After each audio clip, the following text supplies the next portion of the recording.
Yvonne, and this is Inside Indy, and on the set today, we're MADD. That is an M-A-D-D, Mothers Against Drunk Driving. And here to join us is Victim Services Specialist Lael Hill. And it says here BSW, stands for? A bachelor's degree in social work. All right. And she is here to talk about what MADD is about today, what you're doing, and how long you've been around. Just update us on Mothers Against Drunk Driving. Let's start with that. Sure, yeah. The Mothers Against Drunk Driving has been around for 35 years. Last year we celebrated our 35th anniversary. And in our 35th anniversary, we adopted drugged driving into our mission. So our mission now is to eliminate drunk driving, serve the victims of this crime, reduce or prevent underage drinking, and help fight drugged driving. Okay, underage drinking, wow. Okay, that's a lot there. Yeah, so a lot of people don't know that we actually take action in combating the problems of underage drinking, and we serve victims of underage drinking as well, in addition to victims of drunk and drugged driving. Okay, so where are we statistically on the number of, let's start with deaths as a result of someone who is under the influence of alcohol or a drug for that matter? Yeah, so the good news is that we are seeing a reduction in drunk driving fatalities around the country and in Indiana. In 2013, it was about a little over 10,000 deaths nationwide a year of drunk driving fatalities. And in 2015, the numbers just came out where we were just under 10,000, about 9,050 deaths of drunk driving fatalities. So it is declining. That is good news. However, one victim is still too many victims. Yeah, think about what you said. And 10,000, you know, it's like 10,000 people. 10,000 people have died. And then if it goes down the next year to 8,000, that's still 8,000 people. It's still 8,000 people. Yeah. So, you know. So when MADD started, and you said 35 years ago, it was kind of like, why hadn't we thought of this before? You know, and it's been around for many, many years. So what has been the impact in terms of compared to, say, 35 years ago? I would think it's pretty astonishing, because I think it's changed everybody's mindset about alcohol or going out or getting, you know, someone to drive you home, that kind of thing. Absolutely, absolutely right. Since the beginning of Mothers Against Drunk Driving fatalities have been cut in half.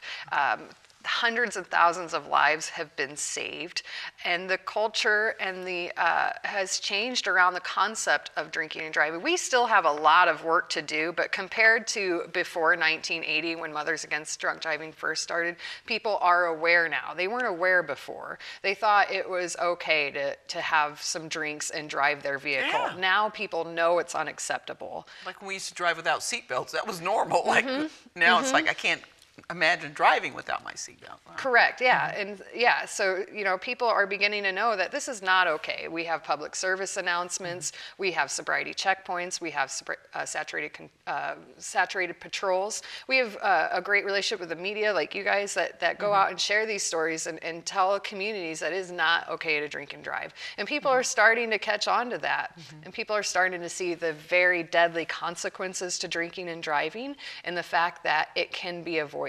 Tragedies can be avoided if people designate a driver. And you mentioned 1980. Back during that time, I think when the movement started, we'll call it a movement, when it started, people thought, that's not going to work. You know, people are going to drink, they're going to do what they want to do, and that whole concept of designated driver, it was kind of almost comical.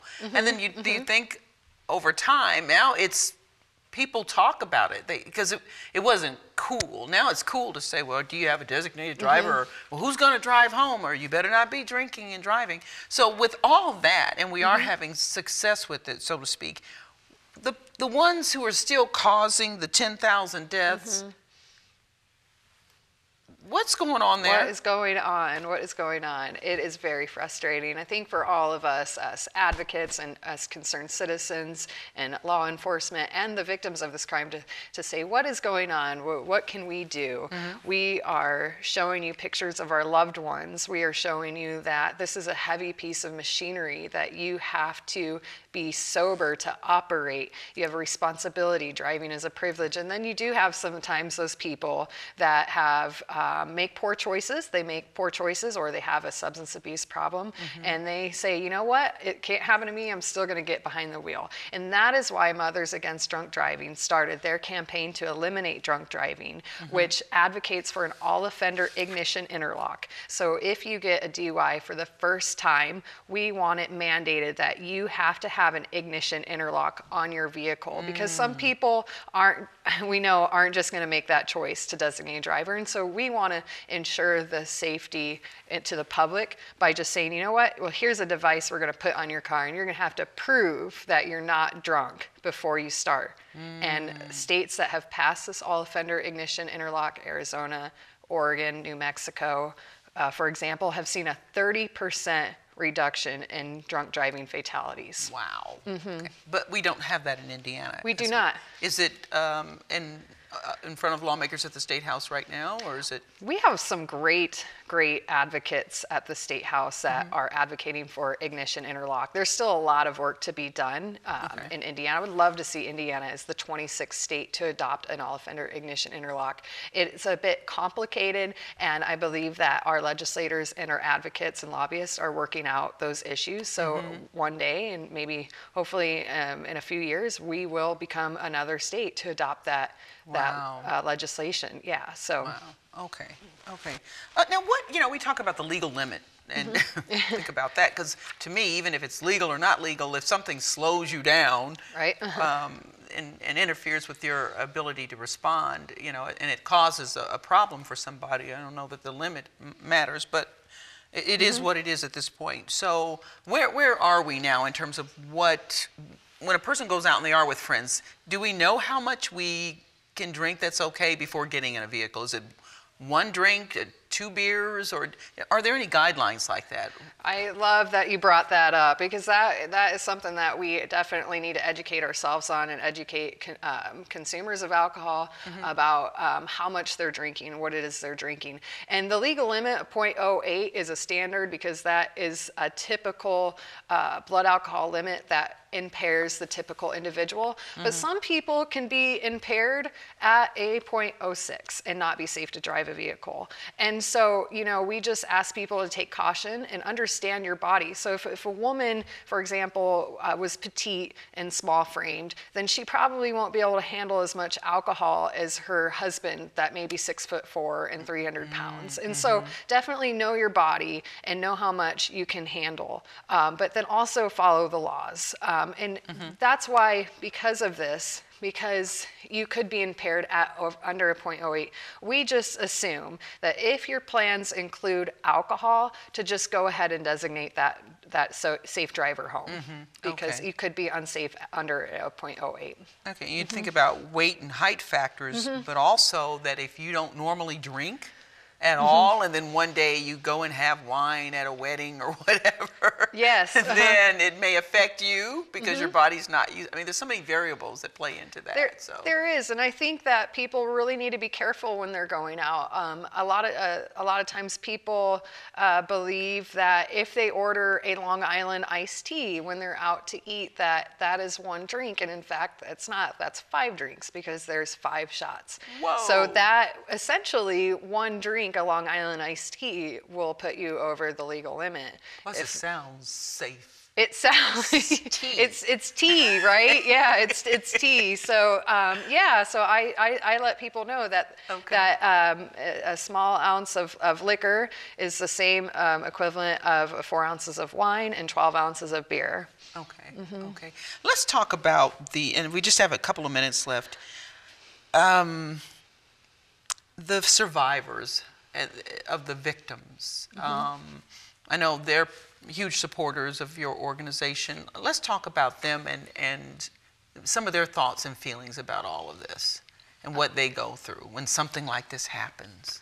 Yeah, thank you. I really appreciate you bringing that up. I think that is definitely the most important part in the role that I serve as a victim advocate.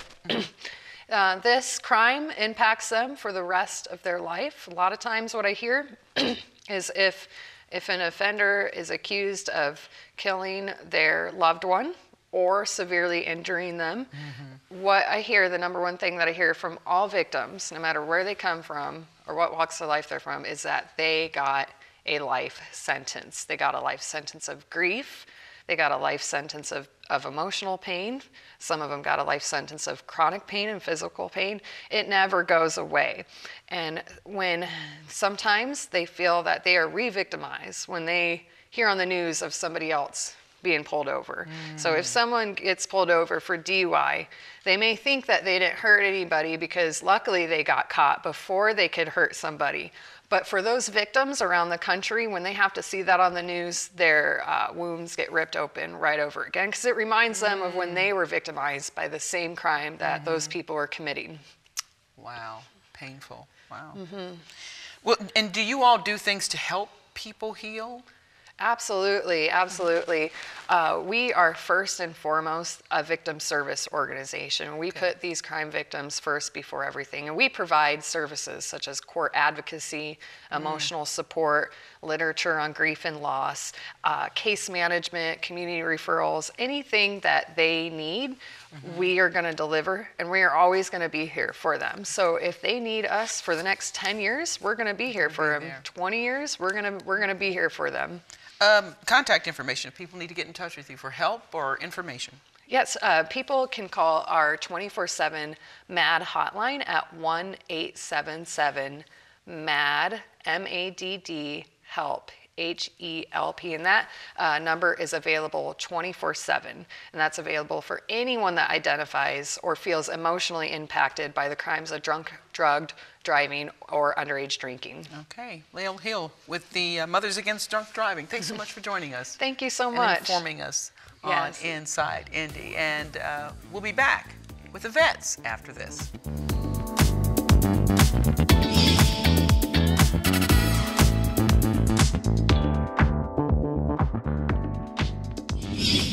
Want to make a difference in this crazy world we live in?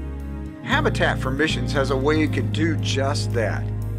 Habitat for Missions buys houses like yours and then uses volunteer tradesmen to renovate, update, and prepare it for sale. Once the property is sold, 90% of the profit will be donated to a Christian ministry here in the United States or somewhere in the world. Why should you sell your house to Habitat?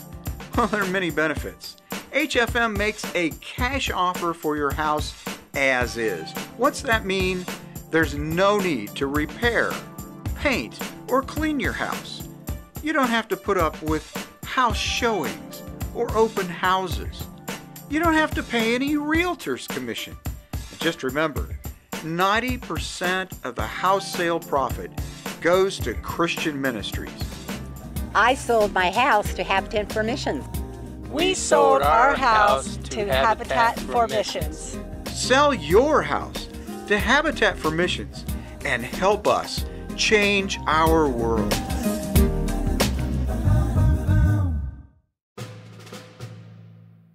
I have a dream. It is a dream deeply rooted in the American dream. I have a dream that one day, one man's dream of racial equity and harmony, unity, seeing people as people, created in the image of God, is central to the Christian message. Acts records, "From one man he made every nation of men." God did this so men would seek him. Celebrate the creation, celebrate the vision, and celebrate each other as God celebrates you.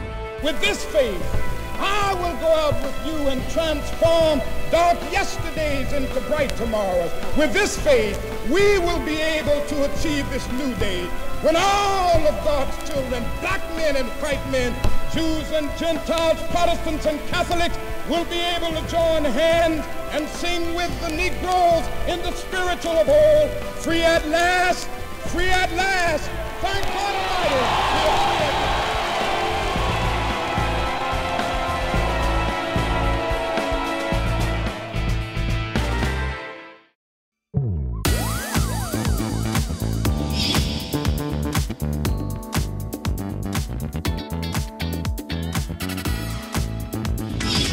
And we're back. And you know, here in Indiana, I'm sure you've heard of the Big Ten, you've heard of the Final Four, but have you heard of the Big Four? Well, two people who are part of the Big Four are in the studio with us today, and they are Lisa Wiken, who is Legislative Director for AMVETS of Indiana, and then we have Greg Baker, who is past Indiana State Commander for the Veterans of Foreign Wars. Welcome to Inside Indy. Thank you. I appreciate it. Thanks for having us. And explain to people what the Big Four is. Well, as history goes back, for instance, the Veterans of Foreign Wars was an organization that was founded in 1899, and it was when troops came home from the Spanish-American War and the Philippine insurrection, and they had nowhere to turn. And so therefore some good citizens and some veterans got together and started an organization to help those that had borne the burden of battle. So as the 20th century came into line and other organizations realized the importance, the Legion, the American Legion, the AMVETS, and the disabled veterans got together in different forms. They all have different criteria as far as belonging to those organizations. So the bottom line is the whole thing being we're all veterans. So therefore, together we got together, and because of what's been going on and how we are with less and less people serving our country, it became very apparent that we ought to all collectively get together and help those of who have borne the burden of battle and do the very best we can for our veterans. So I take it, well, let me ask you this. Do we here in Indiana do right by you? Do we do what we should as citizens do to honor, serve our part? Do we do our part? I believe the citizens here in Indiana honor our military and veterans that serve both country and state.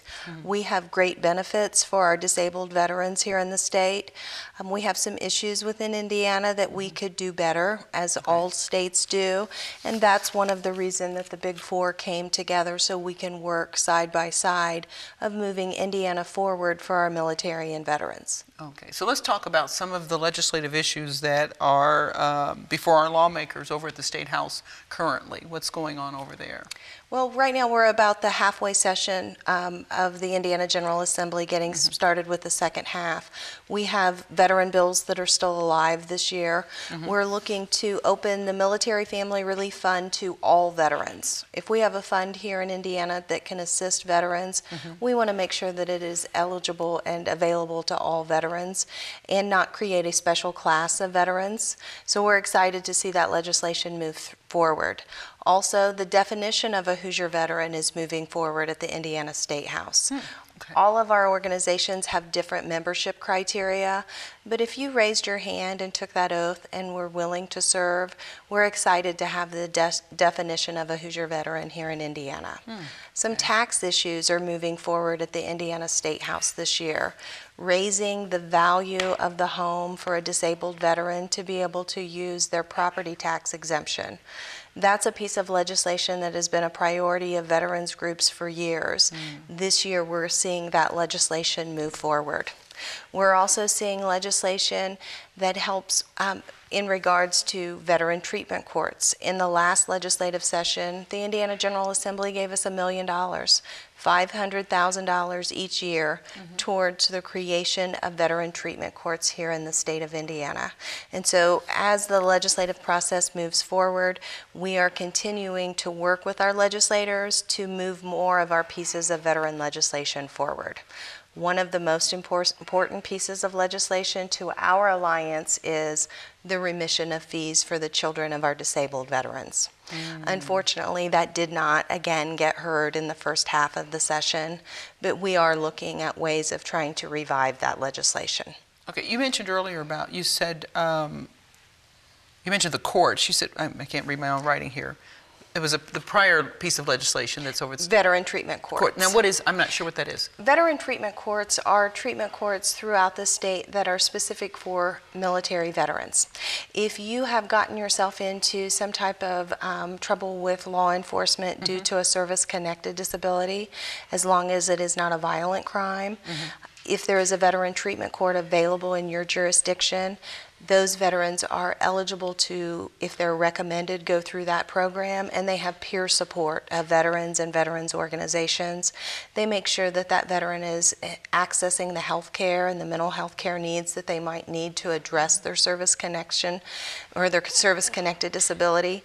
And what it does is it helps to make sure that that veteran is not continually involved with our justice system, and that ultimately saves our communities with family and social services money and money for local law enforcement. So it's a win-win situation to help that veteran be able to return back to the local community and be a productive member of society and learn to work with and live with their service-connected disabilities. Okay. So you would just think some of the measures that you're talking about should just pass with flying colors. Why not, and where's the resistance coming from? Unfortunately, as a little history on this is when I was in the service, there was about 10% of the population were veterans, and now it's less than 1%. So we as a society not necessarily are looking to help what needs to be done to help these veterans, and it's very unfortunate, but it's something that with our coalition and the Big Four that's got together, we're trying to wake up some people, and it's time that they realize that the less amount of people that are helped saving our freedoms in this country. And so it's very frustrating, but the whole thing being is we need to make people realize, and legislators realize, that they need us. They need us. They need veterans, and we've got to wake them up, and that's why we're here. That's why we're here. Well, you would think with you said 1 in 10. Less than 1%. 1%. Okay. So you would think that it would be easier to address some of those issues because you don't have as many, and so I'm just amazed at the... Unfortunately, the issue is because we don't have as many people serving, it's a smaller population, more is asked of them. Instead of 1 tour, they're doing 3 and 4 tours. And the cost of war is not necessarily openly talked about in this society. When you have a soldier serving, their family is serving also. And so when that soldier comes home and reintegrates into that family, there are family issues that can arise. And so we need to make sure we have the benefits and services available for those veterans to be able to address those issues. And another reason that the Big Four has come around together is we are trying to educate our legislators on the economic value and impact of our military and veterans here in the state of Indiana. Okay, so we can't just assume that they know those things. Okay, so it's important to educate them. I know you're the Big Four. Are you ever a part of 2 organizations? Are you able to do that? Being with VFW and then. Oh, I belong to all 4. Okay, there we go. Okay, but, that's what. Not everybody can be in that position. Right. And but yeah, that is also correct. But one thing with the Big Four, and one thing I've noticed, and we're just the Big Four used to be together a few years ago, 6 years ago, I believe you said, and we just started it again because we understand the importance. But as we meet and we vote on issues, we don't put the issue on the table unless it's unanimously passed, and that's important. That's important. So therefore, there's no situation to where somebody thinks something else is important. We collectively all get together and do it together, and that's what we are. That's what we need to be doing. Okay. Well, you've got the attention of our viewers, and you've got maybe even some lawmakers out there who are watching. So what would you say to them right now in terms of that pending legislation or anything else that you might desire or you feel that vets need or deserve? I'm excited that the Big Four veteran service organizations have formed an alliance, because we're sending a message to our legislators and to our elected officials that we are advocates for veterans. Here in Indiana, we have the 4th largest National Guard and the 16th largest veterans population. Wow. Yet we rank 46th when it comes to benefits coming into our state for our disabled veterans, and we were rated the worst state for military retirees. And the Big Four coming together with a unified voice for our veterans in the state will help our legislators understand the needs of our veterans and move our legislation forward to get Indiana off the bottom of the pile of those rankings. And so I'm excited to work with our legislators in the future, and things can only go up for our military and veterans here in Indiana. Okay. If I might, collectively, with the Big Four, with just one organization, the representation in the state for veterans is not as great. But if you're looking at the Big Four, basically we reach out to almost 1/3 of the veteran population. That shows that there's really power in what we've got here, and hopefully we can continue to head forward in what our thoughts are and what we need to do to help these veterans. Okay, and then contact information if people have questions, want to get involved? If people want to get involved, they can go to the website for Indiana AMVETS. If they Google AMVETS Indiana Department, our website will pop up. Also, the American Legion Department Indiana, Veterans of Foreign Wars Department of Indiana, and the same thing for Disabled American Veterans Department of Indiana. And our contact information is all available there. Okay. Sounds good to me. Thank you both for coming on board. Greg Baker, State Commander for the Veterans of Foreign Wars, past commander, which when you're chief, you're always chief, right? And Lisa Wiken, who's Legislative Director for AMVETS Indiana. Thank you so much for Thanks joining for having us here on Inside Indy. And I'm your host, Kelly Vaughn. We'll see you next time. Bye-bye.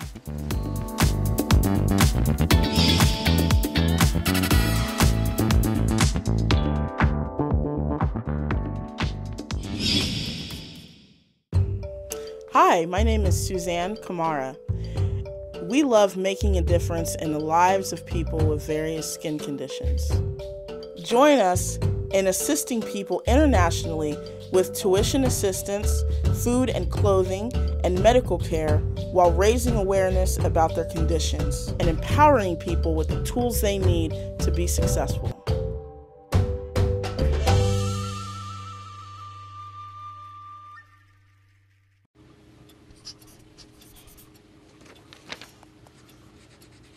If you love them enough to relearn math so you can teach them math, then surely you'll check nhtsa.gov/the-right-seat to make sure they're correctly buckled in the back seat.